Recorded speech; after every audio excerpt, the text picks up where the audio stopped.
Bueno, ya habíamos visto las integrales de superficies de campos escalares. Vamos a ver ahora integrales de superficies de campos vectoriales, ¿sí? Bueno, para poder entender estas integrales de superficie tenemos que limitar más la utilización de la superficie. Entonces vamos a hablar de lo que se llaman superficies orientables. La mayoría de las superficies tienen dos caras, ¿sí? Por ejemplo, esto si lo considero como un casquete esférico, tendría una cara, la de afuera, ¿no es cierto? Y la cara de adentro del casquete. Entonces, esta superficie tiene dos caras. Lo mismo ocurriría con esta. En cambio, hay algunas superficies que no tienen dos caras. Por ejemplo, esta, que es lo que llamamos la cinta de Moebius. ¿Ven? Ustedes podrían tener una cinta cualquiera, así, ¿ves? Formando como una porción de cilindro, solamente que esto es una cinta nada más. Si nosotros cortamos aquí y aquí, ¿ven? Entonces quedaría esto, esta cinta extendida. Este es el punto A, este es el B, este es el C y este es el D. Entonces, si yo quiero volver a formar esto, lo que hago es unir B con C y A con D.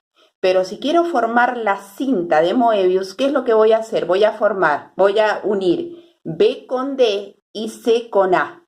De tal manera entonces que lo que va a ocurrir acá es que siempre voy a tener, acá me falta hacer esto, siempre lo que voy a obtener es una sola cara. ¿Por qué? Porque, por ejemplo, vamos a venir caminando por acá. Cuando encontremos esta bifurcación nos vamos a meter dentro, ¿sí? Vamos a seguir y cuando volvamos otra vez a la bifurcación seguimos por fuera.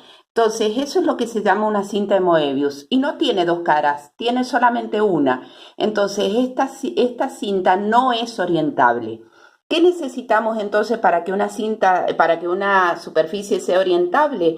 Bueno, que tenga dos caras, es decir, que la normal vaya cambiando en forma continua sobre la superficie. ¿Por qué? Porque si pasa, por ejemplo, de una cara a otra, que habría ahí un borde, ya no sería continuo. Entonces, para que exista una superficie orientable, la normal tiene que cambiar en forma continua. Bien. Vamos a suponer ahora lo siguiente, ¿sí? Como lo único que da el vector es que la dirección, nada más, entonces siempre lo consideramos un versor. El vector n es un versor. Ese versor que es perpendicular a la superficie en todo punto viene a ser precisamente el versor gradiente, es decir, el gradiente dividido su módulo. Entonces, vamos a suponer que tenemos una corriente de agua, por ejemplo, de un fluido determinado que está atravesando una superficie. Vamos a suponer que esa superficie puede ser una red de pescador, por ejemplo, ¿sí? Entonces, si nosotros queremos determinar el flujo que estaría atravesando esa superficie, ¿sí? Tendríamos que calcular un volumen determinado. Entonces, vamos a suponer que este sería el vector velocidad, con la cual estaría atravesando la superficie en esa parte. Como ese flujo, ese vector velocidad va cambiando punto a punto, lo que vamos a hacer es tomarlo en un punto muestra, ¿sí? Entonces, ese campo de velocidades lo estamos tomando en un punto muestra. En ese punto muestra vamos a suponer también el vector normal a la superficie. Entonces, la cantidad de flujo que estaría atravesando esa pequeña porción de superficie, que la vamos a llamar delta sigma, va a ser igual al volumen de esto. ¿Qué es lo que sería el volumen? Base por altura.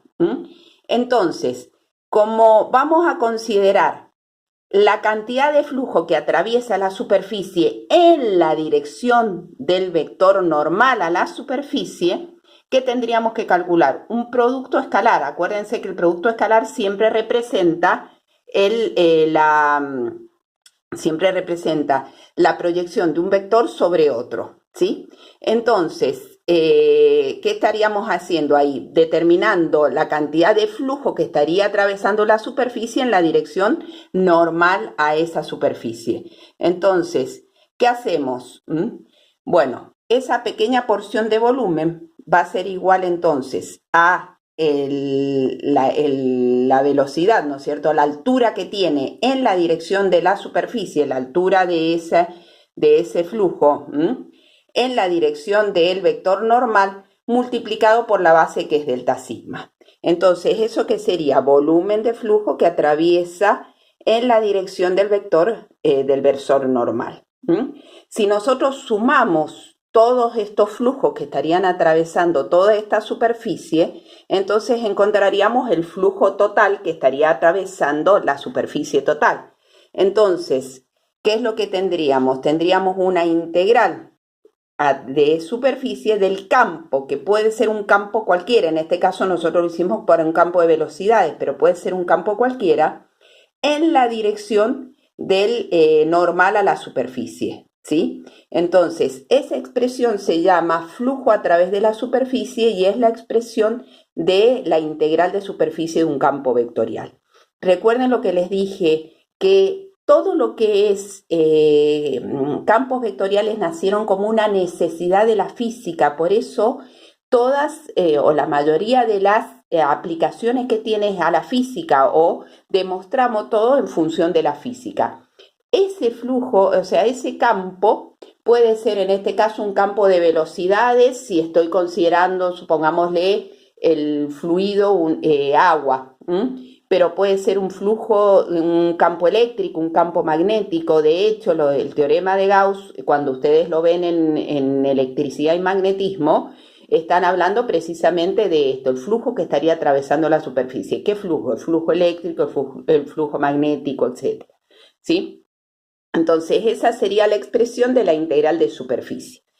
¿Cómo se calcula la integral de superficie? Algo importante, muchas veces van a encontrar la expresión como la integral de superficie del campo diferencial sigma como vector. O sea, eso significa de que es orientable la superficie. Es decir, ese diferencial sigma equivale precisamente al vector normal, el diferencial de superficie.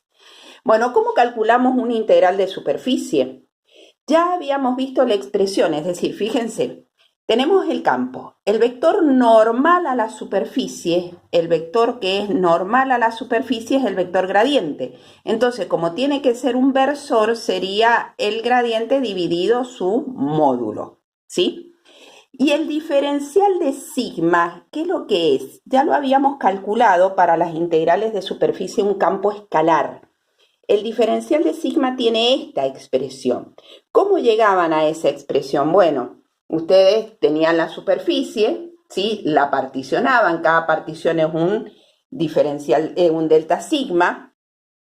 Como quieren calcular el área de esa figura, entonces de esa pequeña porción la pueden asemejar a, buscan el plano tangente en un punto muestra, aquí precisamente, y calculan la pequeña porción de plano tangente. Entonces, el delta sigma es aproximadamente igual a delta t, es decir, que la pequeña porción de superficie es aproximadamente igual a la pequeña porción de plano tangente. La base de esa pequeña porción de superficie es la parte plana del dominio, que es lo que llamamos delta A, que es plano. Es lo que puede estar en el plano XY, en el plano XZ o en el plano YZ, depende sobre qué voy a proyectar. Entonces, el vector P es el vector proyección, es un versor, que puede ser el vector Y, J o K, depende sobre qué vamos a proyectar la superficie. El vector normal a la superficie es el vector gradiente, ¿sí? Si quiero el versor lo divido por su módulo, pero acá no lo necesito. Entonces, entre el vector gradiente y el versor P hay un ángulo que es el ángulo gamma, que es el mismo ángulo que existe entre el área delta A y la porción del plano delta T, ¿sí? Entonces, ¿qué es lo que se hace? El módulo, acuérdense que el producto escalar siempre es la proyección de un vector sobre otro. Entonces yo estoy proyectando el vector gradiente sobre P. La proyección del vector gradiente sobre P es el módulo del gradiente por el módulo de P por el coseno del ángulo que forman, que esto es 1, ¿sí? Porque P es un versor, es el versor IJK. Pero el gradiente de phi lo podíamos encontrar. Como es perpendicular al plano tangente, yo puedo formar dos vectores, uno que es U y otro que es B, que me están formando el área que el producto vectorial me daría el área del paralelogramo. Entonces, el gradiente de phi es un vector que es perpendicular al plano formado por U y B. ¿Y cómo encontramos siempre un vector perpendicular? A través de un producto vectorial. Y ese producto vectorial, el módulo de él es el área del paralelogramo.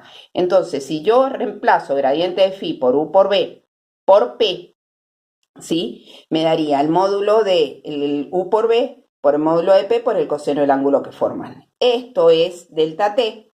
Y esto sería delta A, porque es como proyectar la pequeña porción del plano tangente sobre el delta A, ¿sí? Es lo que estoy haciendo. Entonces, de ahí obtenía que el delta sigma, perdón, es aproximadamente igual al módulo del gradiente de phi sobre el módulo del gradiente por P, delta A. Bueno, esta misma expresión que yo tengo acá es la que voy a utilizar cuando vaya desglosando esto, ¿sí? Entonces yo tengo la integral del campo por el versor normal diferencial de sigma.